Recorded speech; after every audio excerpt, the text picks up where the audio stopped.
નમસ્તે વિદ્યાર્થી મિત્રો, કેમ છો આપ સૌ બધા? આપ સૌનું સ્વાગત છે ખૂબ સુંદર ચેનલ પઢાઈ કા કવચની અંદર. હું તોસીફ સર. આજે આપણે ભણવા માટે જશું પ્રકરણ નંબર 10માં કૃષિ પેદાશોની અંદર પીણાઓ વિશે, જેની અંદર સૌથી પહેલી વસ્તુ જે રહી, પેદાશ જે રહી, એ છે ચા, જે આપણે સવાર સાંજ ઉઠતા બેઠતા ગમે ત્યારે પીએ છીએ. તો આવો શરૂ કરીએ. ચા એક ઉષ્ણ અને સમશીતોષ્ણ કટિબંધીય છોડ છે. તેના છોડના પાંદડા અને કુંબળી કૂંપળોને પ્રક્રિયા કરી તેની ચાની ભૂકી કે પત્તીના પીણા તરીકે ઉપયોગ થાય છે. તો વિદ્યાર્થી મિત્રો, આપણને ખબર છે કે આપણે ચાના પાંદડાઓનો ઉપયોગ નથી કરતા, પરંતુ જે એના નાના નાના દાણા હોય છે, દાણાનો આપણે ચા બનાવવા માટે ઉપયોગ કરીએ છીએ. ચીન પછી ભારત ચાનું સૌથી વધુ ઉત્પાદન કરે છે. તો આ ફરી પાછું ત્રીજો પાક થયો કે જેની અંદર આપણે ચાઇના બાદ બીજા ક્રમે આવીએ છીએ. અહીંયા તમે જોઈ શકો છો ચાના છોડ, ચાની લણવાની પ્રક્રિયા કે જે એક મહિલા કરી રહી છે. ત્યારબાદ અહીંયા ચાનું કપ મૂકેલો છે, નીચે ભૂકી દોરેલી છે. તો આપને ખ્યાલ આવી ગયો હશે કે કઈ રીતના ચાનો છોડ જે રહ્યો એ દેખાય છે. શ્રીલંકા, ચીન અને ભારત ચાની નિકાસ કરતા મુખ્ય દેશો છે. ચાના પાક માટે પાણી સહેલાઈથી વહી જાય તેવી ઢોળાવવાળી અને લોહ તત્વવાળી જમીન, 20 થી 30 ડિગ્રી સેલ્સિયસ તાપમાન અને 200 સેન્ટીમીટર સુધીનો વરસાદ વર્ષ પર ઝાપટા રૂપે વરસતો રહેવો જરૂરી છે. ભારતમાં ચા અસમ, પશ્ચિમ બંગાળ, ઉત્તરાખંડ, ઉત્તર પ્રદેશ, તમિલનાડુ, કર્ણાટકમાં વધુ થાય છે. અસમ અને પશ્ચિમ બંગાળ દેશની 75% ચાનું ઉત્પાદન કરે છે.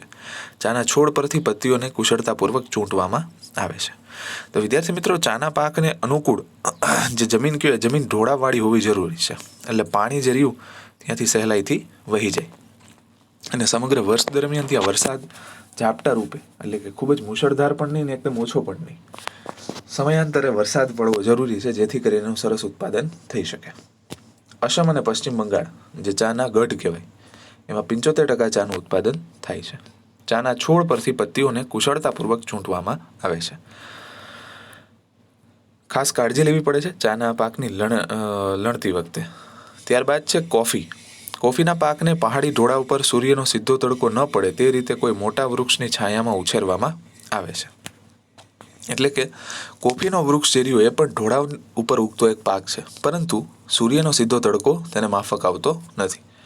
કોફીના પાકને 150 થી 200 સેન્ટીમીટર જેટલો વરસાદ, 15 થી 28 ડિગ્રી સેલ્સિયસ તાપમાન અને પર્વતીય ઢોળાવવાળી જમીન અનુકૂળ આવે છે. તો વિદ્યાર્થી મિત્રો, સૌથી વધારે વરસાદ જો હોય જે પાકને જરૂરી હોય તો એ છે કોફીનો પાક, પરંતુ એને તાપમાન વધારે જોઈએ છે, પરંતુ ડાયરેક્ટ તડકો રહ્યો એ સહન કરી શકતું નથી. અને આ પાકને પણ પર્વતીય ઢોળાવવાળી જમીન અનુકૂળ આવે છે.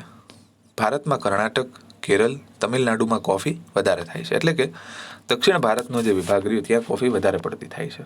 કર્ણાટકનો કુર્ગ પ્રદેશ કોફીના વધુ ઉત્પાદન માટે જાણીતો છે. આ ખાસ એક નોંધવા લાયક રહ્યું, અને નીચે અંડરલાઈન અથવા તો તમે યાદ રાખી શકો છો. કોફીના ફળને એકઠા કરીને તેના બીજ કાઢી તેને પ્રક્રિયા કરી દળીને તેનો પીણા તરીકે ઉપયોગ થાય છે. કોફીના બીજ જે હોય એને પ્રક્રિયા કરવામાં આવે છે, ત્યારબાદ તેનો પીણા તરીકે ઉપયોગ કરવામાં આવે છે. તમે જોઈ શકો છો કે અહીંયા કોફીના છોડ ઉગાડેલા છે અને ઉપર વૃક્ષો છે, કારણ કે વૃક્ષોની છાયામાં જેનો ઉછેર કરવામાં આવે છે. ત્યારબાદ અહીંયા એક મહિલા જે રહી એ કોફીના બી એને તોડી રહી છે. આ કોફીના બી છે ને અહીંયા કોફીના બી અને કોફી બનાવેલી દર્શાવાઈ છે. ખાસ ઇમેજ અથવા તો ફોટોગ્રાફ ખાસ ઓબ્ઝર્વ કરવો. ત્યારબાદ છે કોકો. કોકો વૃક્ષના ફળના બીજમાંથી કોકો તૈયાર કરવામાં આવે છે. કોકો એ પેય પદાર્થ છે, એટલે કે પીણાનો પદાર્થ છે. તેમાંથી ચોકલેટ પણ બનાવવામાં આવે છે. તેને ગરમ અને ભેજવાળી આબોહવા અને વધુ વરસાદની જરૂર પડે છે. આફ્રિકન દેશો તેના મુખ્ય ઉત્પાદકો છે. કોકોનું ભારતના કેરળ, કર્ણાટક, આંધ્રપ્રદેશ અને તમિલનાડુમાં વાવેતર અને ઉત્પાદન વધી રહ્યું છે. તો વિદ્યાર્થી મિત્રો, કોકો કે જેમાંથી ચોકલેટ બનાવવામાં આવે છે, ચોકલેટનો મુખ્ય કાચો માલ છે, તો એને ગરમ અને ભેજવાળી આબોહવા તેમજ વધુ વરસાદ જરૂરી છે. આફ્રિકાના દેશોની અંદર સૌથી વધારે કોકોનું ઉત્પાદન થાય છે. ભારતમાં ખાસ કરીને દક્ષિણ ભારત એનું મુખ્ય વાવેતર કરે છે. ત્યારબાદ છે વિદ્યાર્થી મિત્રો રોકડિયા પાક. રોકડિયા પાક એટલે એવા પાક કે જે જલ્દીથી કમાણી કરી આપે. તો રોકડિયા પાકની અંદર પ્રથમ સમાવેશ થાય છે કપાસનો. કપાસ એ ખરીફ પાક છે. ખરીફ પાક એટલે કેવો પાક? ચોમાસાનો પાક. ચોમાસાની અંદર જે પાક ઉગાડાય એને કેવો પાક કહેવાય? ખરીફ પાક. તો કપાસ એ રહ્યો એ ખરીફ પાક છે. ભારત અને ગુજરાતમાં મુખ્ય રોકડિયા પાક તરીકે કપાસનું અગત્યનું સ્થાન ધરાવે છે. તો ભારત અને ગુજરાતના સ્તરે પણ આ પાકનું સ્થાન ખૂબ જ મહત્વ ધરાવે છે. ભારત ઉત્પાદન, વપરાશ અને નિકાસમાં બીજા ક્રમે છે. કપાસના છોડ પરથી રૂનું ઉત્પાદન મેળવવામાં આવે છે. આ રૂ ભારતના સફેદ સોના તરીકે ઓળખાય છે. તો તમને પૂછાઈ શકે વિદ્યાર્થી મિત્રો, સફેદ સોનું એટલે શું? તો એનો અર્થ થાય કપાસ.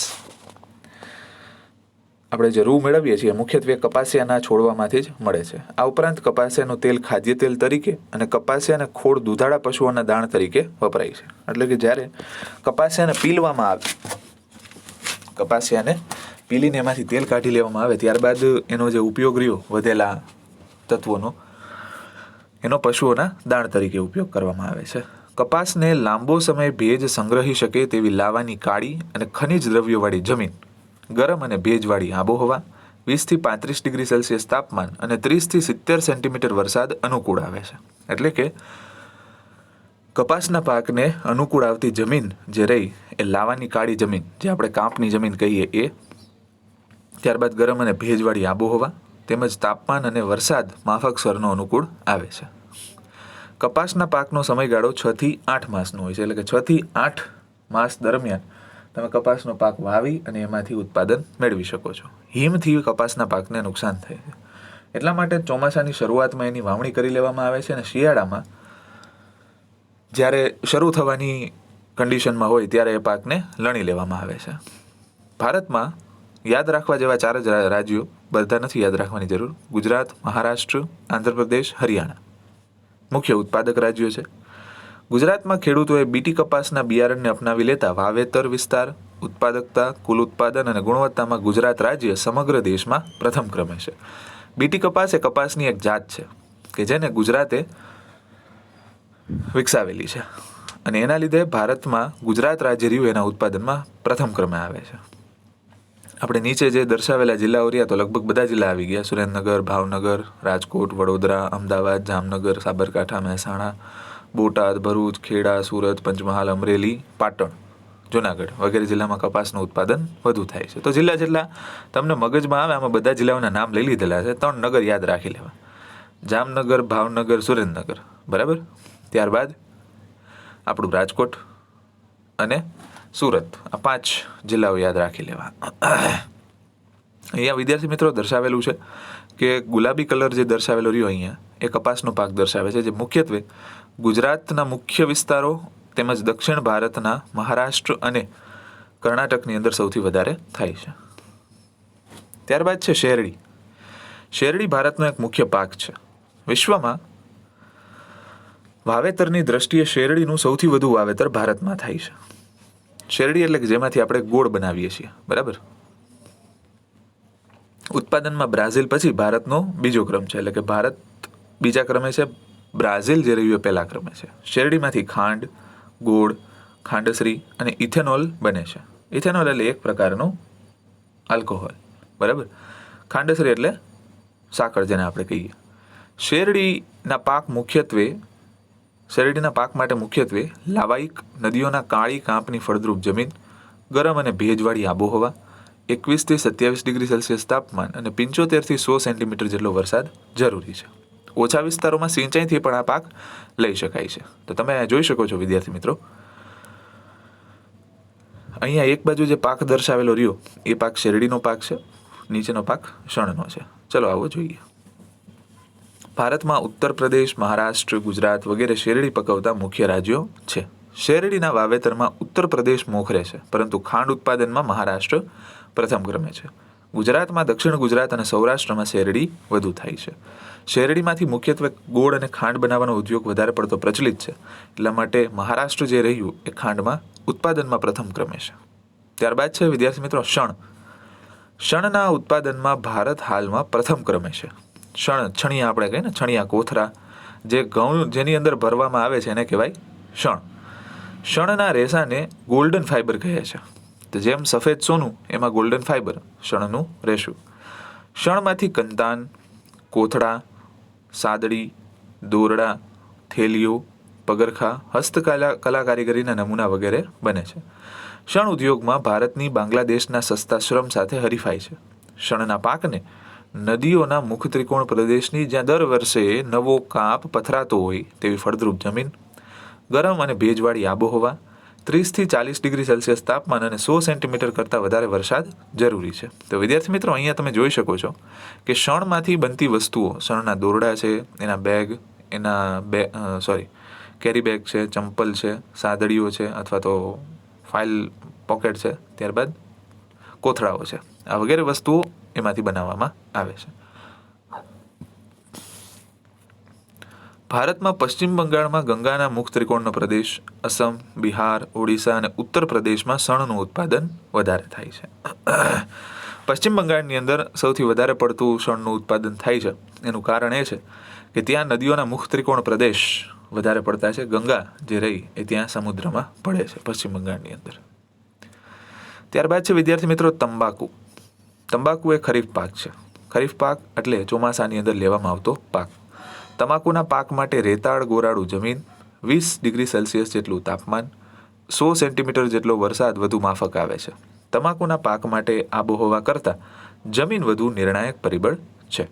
ખાસ કરીને વિદ્યાર્થી મિત્રો, ચરોતર વિસ્તાર ગુજરાતનો જે કહેવામાં આવે છે, આણંદ, ખેડા, નડિયાદ, વડોદરા, આ વિસ્તાર જે કયો એ વિસ્તારની અંદર જે જમીન આવેલી છે, જમીનની અંદર સૌથી વધારે તંબાકુનો પાક થાય છે. કેમ કે ત્યાંની જમીન જે રહી એ રેતાળ અને ગોરાળું જમીન બંને પ્રકારની છે. કેમ કે સમુદ્રનો વિસ્તાર પણ બાજુમાં આવ્યો અને ફળદ્રુપ ગોરાળું જમીન પણ ત્યાં આવેલી છે.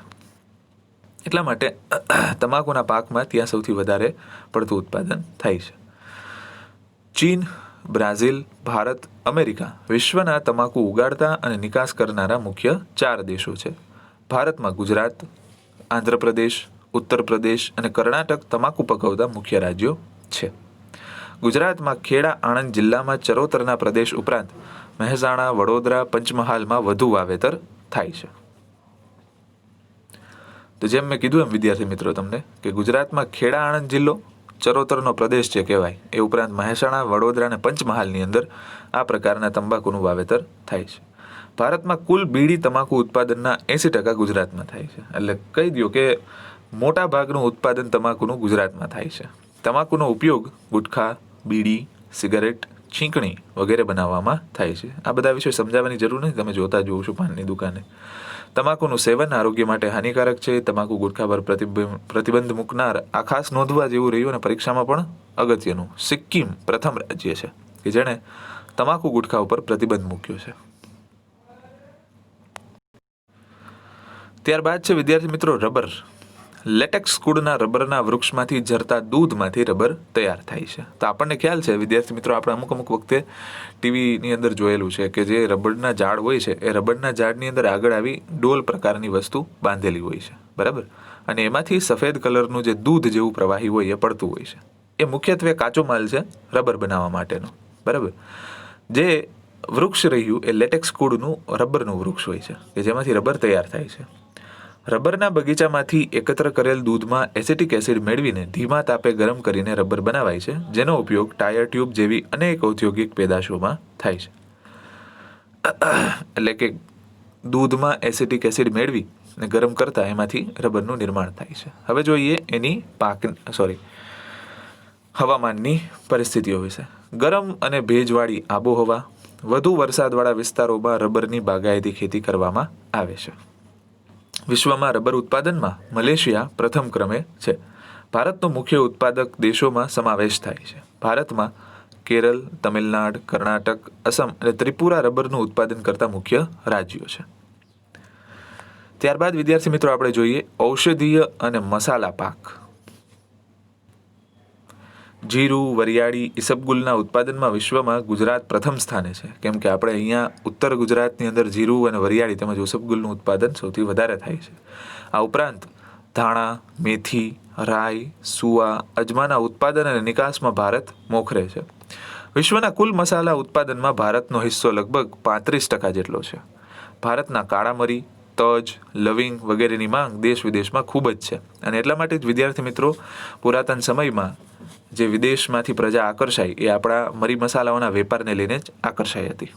ગુજરાતમાં અશ્વગંધા, તુલસી, કડવું કરિયાતું, મીંઢિયાવળ, સફેદ મૂસળી, તુનાસીની, અશોક, ગરમર, લીંડી પીપર, ગળો, કુવારપાઠું વગેરે ઔષધીય પાકો તેમજ સુગંધિત પાકોમાં ફુદીનો, મેન્થોલ, પામરોઝા, લેમન ગ્રાસનો સમાવેશ કરી શકાય છે. તો આ હતા વિદ્યાર્થી મિત્રો ઔષધીય પાકો તેમજ મસાલાના પાકો. ત્યારબાદ છે ફળો, શાકભાજી અને ફૂલોની ખેતી. વિશ્વના ફળોના ઉત્પાદનમાં ભારત ચીન પછી બીજા ક્રમે છે. પહેલા ક્રમે ફરી પાછું ચીન આવી ગયું. તો ચીનની અંદર વિસ્તાર વધારે હોવાથી ત્યાં ઉત્પાદન પણ વધારે છે. ભારતમાં કેળા, સફરજન, કેરી, દ્રાક્ષ, નાશપતી, નારંગી વગેરેની ખેતી થાય છે. તો આઈ થિંક કે મારે હવે આની કોઈ વધારે પડતી ચર્ચા કરવાની જરૂર નથી કે કેરી, સફરજન કોને કહેવાય ને આ બધી વસ્તુ, બરાબર. કેળા તમિલનાડ, ગુજરાત, મહારાષ્ટ્રમાં, તો સફરજન જમ્મુ કાશ્મીર, હિમાચલ પ્રદેશમાં તથા દ્રાક્ષ ઉત્તરાખંડ, મહારાષ્ટ્ર, હિમાચલ પ્રદેશ, જમ્મુ કાશ્મીર, પંજાબ, તમિલનાડ અને આંધ્રપ્રદેશમાં થાય છે. તો વિદ્યાર્થી મિત્રો કેળા જે રહ્યા એ ખાસ કરીને ગુજરાતના અમુક વિસ્તારોમાં તેમજ સફરજન કે જેને ઠંડકવાળો વિસ્તાર વધારે અનુકૂળ આવે છે જમ્મુ કાશ્મીર અને હિમાચલ પ્રદેશમાં થાય છે. ભારતમાં દ્રાક્ષનું ઉત્પાદન માંગ કરતાં ઓછું હોવાથી અફઘાનિસ્તાન, પાકિસ્તાન અને ઓસ્ટ્રેલિયાથી આયાત કરીએ છીએ. એટલે કે આપણે અહીંયા જે દ્રાક્ષનું ઉત્પાદન થાય એના કરતાં આપણી માંગ વધારે છે એટલા માટે આપણે દ્રાક્ષની આયાત કરવી પડે છે. આ ઉપરાંત વિવિધ શાકભાજીની ખેતી પણ થાય છે. ફૂલોમાં ગુલાબ, જુઈ, મોગરો, ગલગોટા વગેરેની ખેતી થાય છે. આમ ભારતમાં વિવિધ પ્રકારના પાકો થાય છે. હવે વિદ્યાર્થી મિત્રો આપણે જોવા જઈ રહ્યા છીએ ભારતની કૃષિ પેદાશો જે આપણે જોઈ લીધી એ ઉપરાંત હવે જે કૃષિની અંદર ટેકનિકલ અને સંસ્થાકીય સુધારા થયેલા છે એના વિશે. પહેલાના જમાનામાં દાંતરડું, કોદાળી, પાવડો, ઓરણી, હળ, ગાડું જેવા ટાંચા અને સાદા સાધનો વડે ખેતી કરવામાં આવતું. હવે એમાં આધુનિક ઉપકરણોએ પગ પેસારો કર્યો છે. જે પૈકી ટ્રેક્ટર, ટેલર્સ, રોટાવેટર સૌથી સામાન્ય છે જે આપણે જોઈએ જ છીએ. ત્યારબાદ થ્રેશર અને હાર્વેસ્ટર અત્યાધુનિક ઉપકરણો જે રહ્યા એણે ખેતીને આખું યાંત્રિકીકરણ ઉપર લાવી દીધું. આ સિવાય રાસાયણિક ખાતર, હાઇબ્રિડ બિયારણ, બીટી બિયારણ, જંતુનાશક દવા અને ટપક સિંચાઈ, ગ્રીન હાઉસ વગેરેનો વપરાશ વધ્યો છે.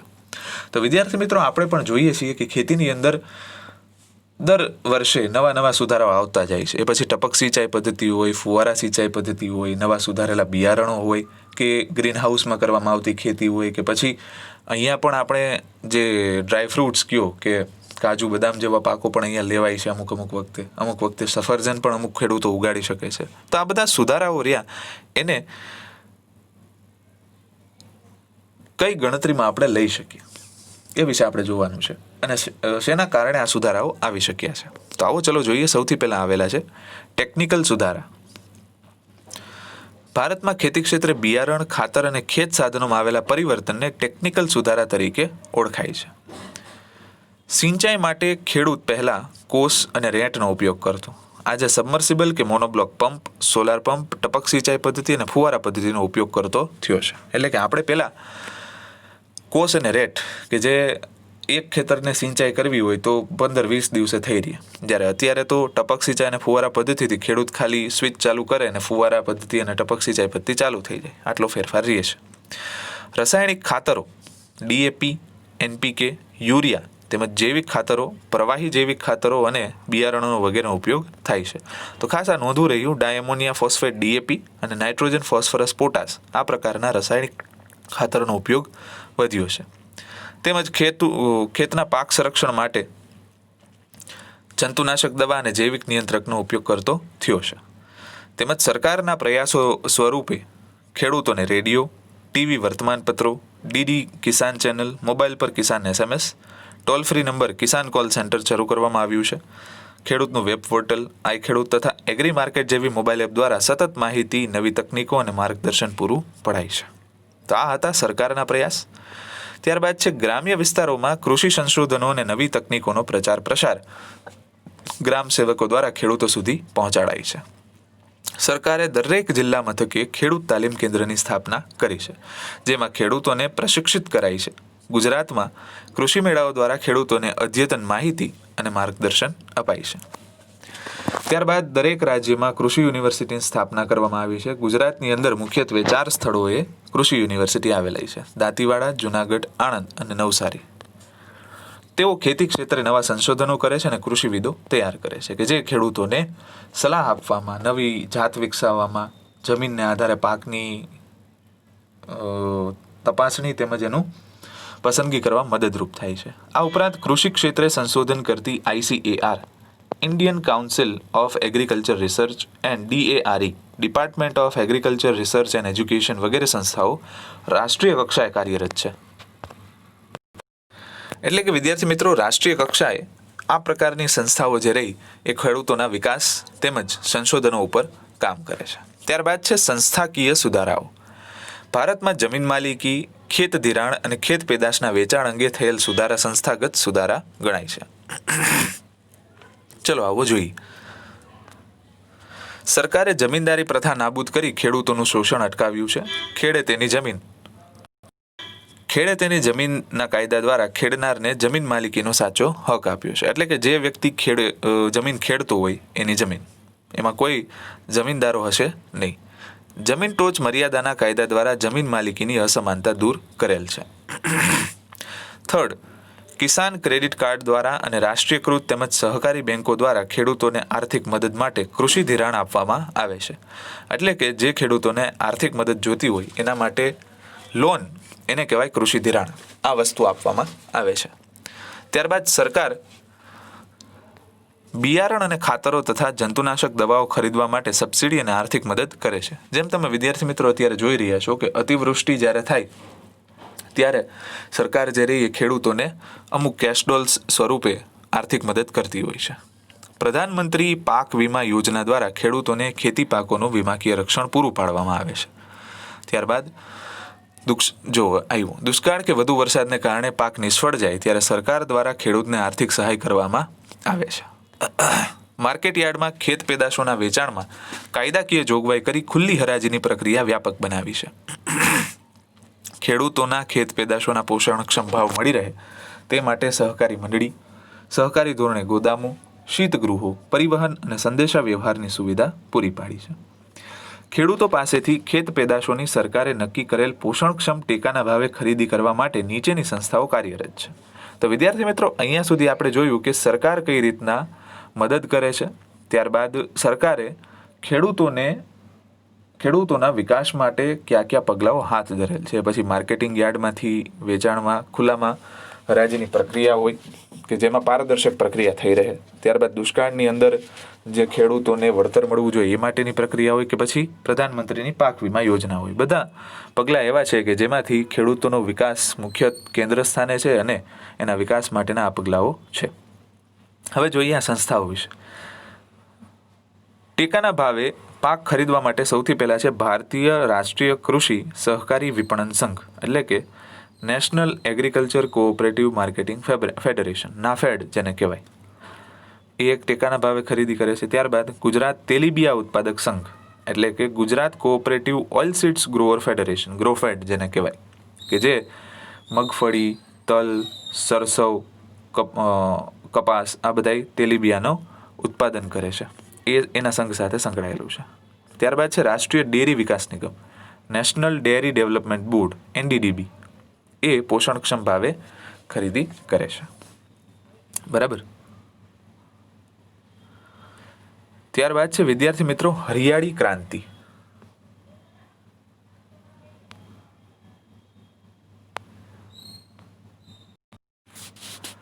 આપણા દેશમાં 1960ના દશકામાં કૃષિ ક્ષેત્રે હરિયાળી ક્રાંતિ સર્જાય તે પહેલા એવો સમયગાળો હતો કે જ્યારે દેશમાં અનાજની તીવ્ર અછત પ્રવર્તતી હતી. એક મુખ્ય કૃષિ પ્રધાન દેશને અનાજની આયાત કરવી પડતી હતી. આવી પરાવલંબી પરિસ્થિતિ સામે દેશ ઝઝૂમતો હતો. તો વિદ્યાર્થી મિત્રો, આપણી પાસે જમીન હતી, ખેડૂતો હતા, પૈસા હતા, છતાં પણ આપણે ખાવા માટેનું અનાજ બહારથી આયાત કરવું પડતું હતું. ત્યારબાદ સરકારના સહિયારા પ્રયાસને લીધે હરિયાળી ક્રાંતિ થઈ. કેવી રીતે? ચલો આવો જોઈએ. સૌથી પહેલાં તો બિયારણની સુધારેલી જાતોનો ઉપયોગ થયો, રાસાયણિક ખાતરો, બીજ વિતરણની વ્યાપક વ્યવસ્થા, એટલે કે ખેડૂતને 24 કલાક પાણી મળી રહે તો એ સિંચાઈ કરી શકે. તેમજ દેશના ખેડૂતોનો પુરુષાર્થ પણ સમાયેલો છે. તેમજ સિંચાઈની સવલતોમાં થયેલો સુધારો વગેરે પરિબળોથી કૃષિ ક્ષેત્રે ઉત્પાદનમાં થયેલ અસાધારણ વધારાને હરિયાળી ક્રાંતિ તરીકે ઓળખવામાં આવે છે. તો આની વ્યાખ્યા તરીકે પણ પૂછાઈ શકે છે વિદ્યાર્થી મિત્રો, અને ટૂંક નોંધના સ્વરૂપમાં પણ પૂછાઈ શકે છે. ત્યારબાદ બીજું છે, હરિયાળી ક્રાંતિનો મુખ્ય ઉદ્દેશ હતો કૃષિ ઉપજમાં વધારો કરવો, એટલે કે જે ખેત ઉત્પાદન મળે છે એની અંદર વધારો કરવો. ખેડૂતોના વધુ પ્રમાણમાં રાસાયણિક ખાતર અને કીટનાશકોનો ઉપયોગ કરવા માટે પ્રેરિત કરવામાં આવ્યા, અને કૃષિ ઉપજમાં વધારો કરવાના લક્ષ્યને હાંસલ કરવામાં સફળતા પણ મળી. એટલે પહેલા જે ખેડૂતો હતા એ રાસાયણિક ખાતર અને આ પ્રકારના કીટનાશકો વિશે અવગત નહોતા. દરેક ખેડૂતોને એ માટે પ્રેરિત કરવામાં આવ્યા. હરિયાળી ક્રાંતિથી ઘઉં અને ડાંગરના પાકમાં વિક્રમજનક ઉત્પાદન થયું. દેશમાં પહેલા જ્યાં ખાદ્ય અન્નની અછત હતી ત્યાં આજે અનાજના પર્યાપ્ત ભંડારો છે. એક સમયે ભારતમાં દુષ્કાળ સમયાંતરે અનુભવાતો પ્રકોપ હતો. હરિયાળી ક્રાંતિ પછી તેની ખાસ અસર જોવા મળી નથી. અનાજના બફર સ્ટોકને કારણે દુષ્કાળ કે અછતની પરિસ્થિતિનો સરળતાથી સામનો કરી શકાયો છે. એટલે કે વિદ્યાર્થી મિત્રો, જ્યારે વરસાદ ઓછો પડતો ત્યારે ખેડૂત જે રહ્યો એની પાસે સિંચાઈના માધ્યમો નહોતા, અને સિંચાઈના માધ્યમો ન હોવાને લીધે એ પૂરતા પ્રમાણમાં સિંચાઈ કરી શકતો નહોતો પાકની, એટલે પાકનું ઉત્પાદન થતું નહોતું અને અનાજની અછત સર્જાતી હતી, જેને દુષ્કાળ કહેવાય. તો એના લીધે જે દુષ્કાળની પરિસ્થિતિ ઉદ્ભવતી એ વારંવાર અથવા તો સમયાંતરે ઉદ્ભવતી હતી. હવે સિંચાઈની વ્યવસ્થાઓને લીધે આપણે બફર સ્ટોક કરી શકીએ છીએ, મતલબ જે ઉપયોગમાં ન આવે એવો ઉત્પાદનનો સ્ટોક. એના લીધે અત્યારે દુષ્કાળની પરિસ્થિતિ આપણે ઓછી અનુભવીએ છીએ. ત્યારબાદ છે અન્ન ક્ષેત્રે દેશનું સ્વાવલંબન એ હરિયાળી ક્રાંતિની સીમાચિહ્નરૂપ ઐતિહાસિક સિદ્ધિ છે. એટલે કે દેશનું સેલ્ફ ડિપેન્ડન્સ એ આપણી એક સૌથી મોટી સિદ્ધિ છે. તો વિદ્યાર્થી મિત્રો, એની એક આડઅસર સ્વરૂપે એ પણ વસ્તુ થઈ કે રાસાયણિક ખાતર અને કીટનાશકોના વધારે પડતા વપરાશથી જમીનની ફળદ્રુપતા ઘટી ગઈ.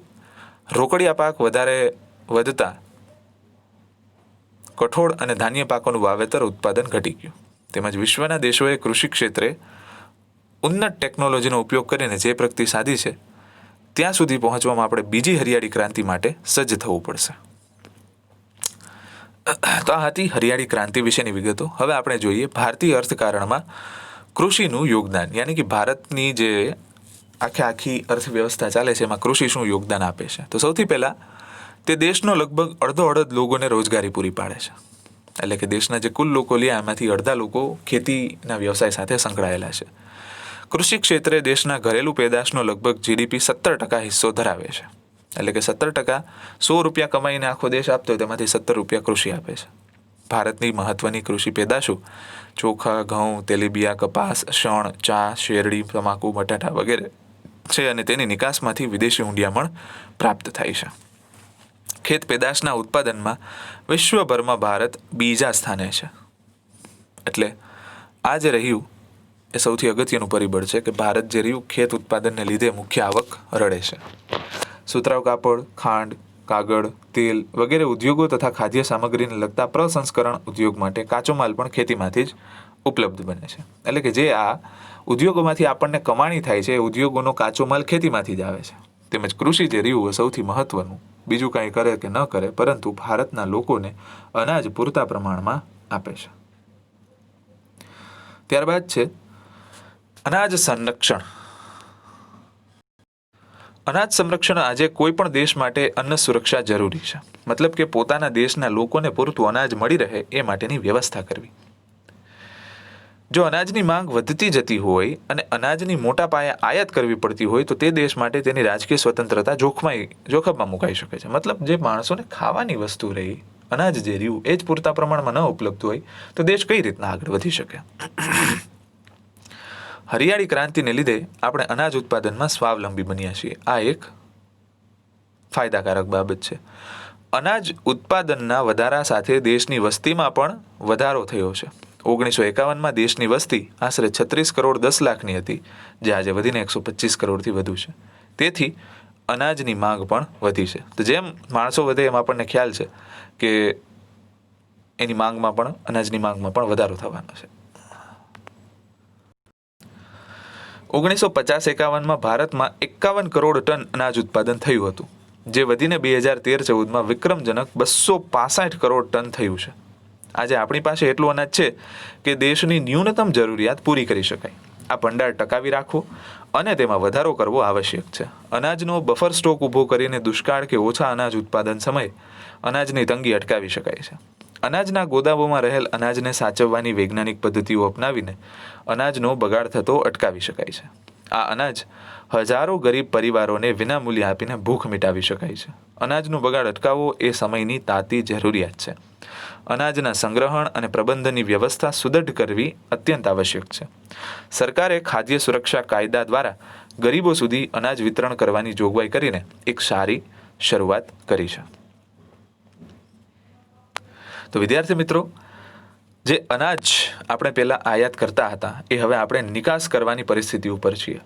આપણે અનાજ આપણા પૂરતું તો છે જ, પરંતુ સાથે સાથે આપણે બીજા દેશને પણ પહોંચાડીએ છીએ. તો આ અનાજની નિકાસની પરિસ્થિતિ એને જાળવી રાખવા માટે આપણે બફર સ્ટોક તો ઊભો કરવાની જ જરૂર છે, પરંતુ જે ગોદામોમાં રહેલ અનાજ રહ્યું એને સાચવવાની અમુક વૈજ્ઞાનિક પદ્ધતિની પણ જરૂર છે. નકર અનાજ ખરાબ થઈ જાય, અને જો અનાજ ખરાબ થઈ જાય તો એ જે ઉત્પાદન જે માણસે જે ખેડૂતે કરેલું છે એની મહેનત પણ પાણીમાં જાય, અને જે હજારો ગરીબ પરિવારો ભૂખ્યા સૂવે છે એ એમની ભૂખ પણ સંતોષાય નહીં. એટલે એક સમયની જરૂરિયાત એ છે કે જો અનાજ બગડવાની પરિસ્થિતિમાં હોય તો એને ગરીબો સુધી વહેંચી દેવામાં આવે. ત્યારબાદ છે ભારતની ખેતી પર વૈશ્વિકીકરણની અસર.